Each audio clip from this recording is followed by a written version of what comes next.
सोया संवाद में आपका हार्दिक स्वागत है। और सोया संवाद में आज हम बात करेंगे हमारे संस्थान के सस्य वैज्ञानिक डॉक्टर राघवेंद्र निर्गुण से। सर, आपका स्वागत है।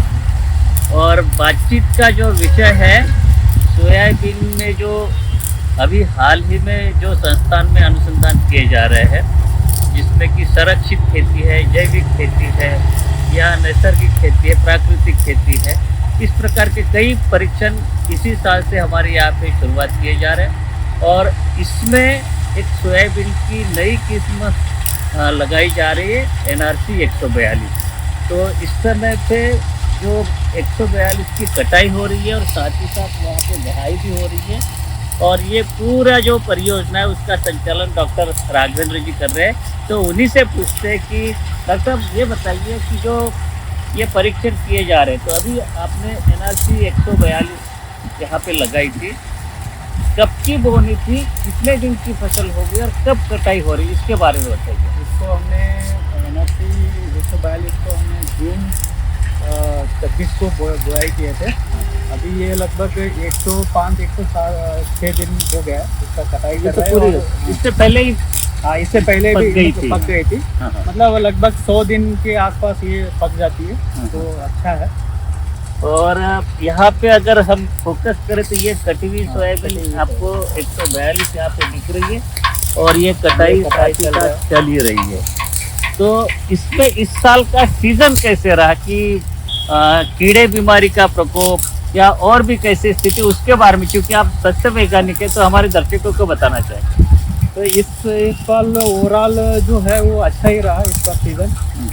तो थोड़ा बहुत बीच में बारिश कुछ नहीं हुआ था, सूखा रहा है 20-25 दिन।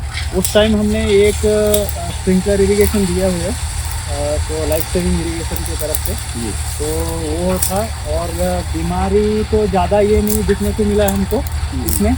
और कीड़ों को देखा तो फिर थोड़ा सा टोबैको कैटरपिलर तंबाकू उसका थोड़ा सा दिखा हमको, वो भी और बारिश आने के बाद और समील ऊपर भी थोड़ा सा दिखा है। और बाकी ऐसा प्रॉब्लम तो नहीं हुआ है। ओवरऑल जो है अच्छा ही था। और अभी अब तक जो हमने कटा हुआ है, हमने ऑन एन एवरेज 50 से 27 तक हमने इसमें एक्सपेक्ट कर रहा है। NRC 142 प्रति हेक्टर उत्पादन 25 तो कम से कम मान लो कि 25 तो आ ही जाएगा।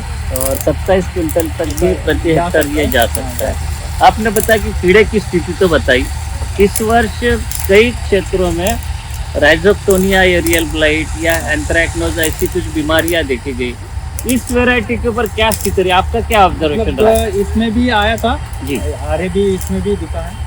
तो उतना ज्यादा नहीं था, तो माइल्ड है, मतलब एक टॉलरेंट बोल सकते हैं, सहन करके इतना नुकसान। अभी देख रहे हैं तो इसमें आया था थोड़ा, इतना नहीं। अभी आप देख लिया तो पता चल जाएगा कितना भरा है। पूरा दाना ही है, पूरा देख सकते हो पूरा। तो साथियों, ये जो खेत हम आपको दिखा रहे हैं कि ये कोई छोटा सा खेत में बहुत बड़ा खेत है, 1 हेक्टर का खेत है। लगभग। और उसमें पूरे क्षेत्र में पूरे 142 लगाई गई है। और यहाँ पे उसकी गहाई चल रही है। मैं आपको बताना चाहूँगा कि आप जो थ्रेशर देख रहे हैं, एक छोटा थ्रेशर है, ये प्लॉट थ्रेशर जिसको कहते हैं। तो ये बीज उत्पादन के लिए बहुत ही उपयुक्त है। तो हम डॉक्टर साहब से पूछना चाहेंगे कि जो थ्रेशिंग जो करते हैं बीज के लिए, तो आप जो थ्रेशर अलग से उपयोग कर रहे हैं, बड़ा थ्रेशर के बजाय छोटा थ्रेशर, उसका क्या कारण है? उसका जो स्पीड रहता है, उसका RPM जो है उसका मेंटेन रहता है।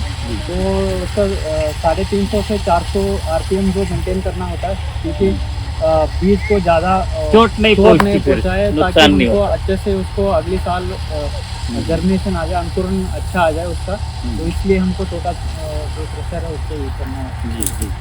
तो डॉक्टर साहब, हमने जैसे दर्शकों को बता दूं कि शुरुआत में आपको बताया कि डॉक्टर साहब एक नई परियोजना हैंडल कर रहे हैं, जिसमें संरक्षित खेती है या प्राकृतिक खेती है, जैविक खेती है या परंपरागत खेती है। तो उसके जो परीक्षण यहाँ पे किए गए हैं, तो ये जो खेत यहाँ पे दिख रहे हैं 2-3, जैसे कि इंटीग्रेटेड फार्मिंग सिस्टम यहाँ पे था, इंटीग्रेटेड क्रॉपिंग सिस्टम उस तरफ था। और इधर तो संरक्षण खेती जो कंजर्वेशन एग्रीकल्चर का PDF के थ्रू हमने बुआई किए थे। जी। और ये जो है कन्वेंशनल फार्मिंग जो बोलते हैं, कन्वेंशनल प्रैक्टिस परंपरागत रूप से फिर उसके बगल जो है वो ऑर्गेनिक ऑर्गेनिक जैविक खेती है। उसके बाद जो है वो नैसर्गिक खेती, जो जी प्राकृतिक- जी जी। प्राकृतिक। ये उसमें जो है कि जैविक खेती का भी प्लॉट आपका बहुत अच्छा दिख हाँ। रहा है। और ये बताएंगे डॉक्टर साहब कि ये कितने साल से आप जैविक खेती के ऊपर प्रयोग कर ये रहे हैं? एक प्लॉट जो है पूरा लगभग 2004 से ही हमारा चल रहा है।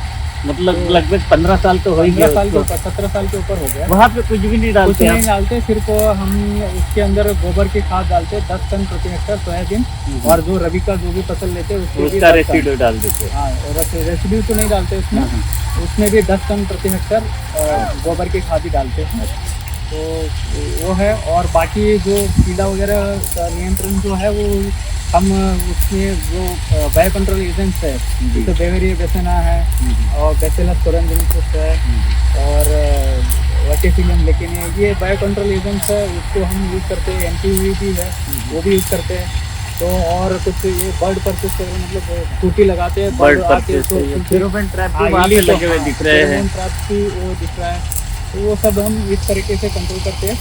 अगर डिसीज़ आता है तो उसके डिसीज़ के लिए हम बीजोपचार करते हैं, ट्राइकोडर्मा से भी कर देते हैं, और कुछ सुडोमोनास जो फ्लोरेसेंस वो भी है, बायो कंट्रोल एजेंट उससे भी करके हम मैनेज करते हैं डिसीज़ को। और खरपतवार की थोड़ा सा दिक्कत आती है हाँ, उसमें, हाँ। तो उसके लिए तो हम निदाई एक- करते हैं हाँ, तो। एक डोरा चला लेते हैं 15 से 20 दिन के बीच में। तो अगर कंट्रोल नहीं होता तो ज़्यादा आ रहा तो फिर एक बार हाथ से निकालना निदाई पड़ेगा। करते हैं। हाँ, और यही है। और डॉक्टर साहब आप हमारे किसान भाइयों को क्या सलाह देना चाहेंगे, क्या आप कहना चाहेंगे? मैं ये जो अभी 100 नया जो किस्में आए हैं हमारे संस्थान से, 150 है, 142 है, 157 है, तो ये जो है ना नया किस्में अच्छा है। तो आप अगले सीज़न में आप इसको ले लीजिए और उपयोग कर लीजिए, बो लीजिए।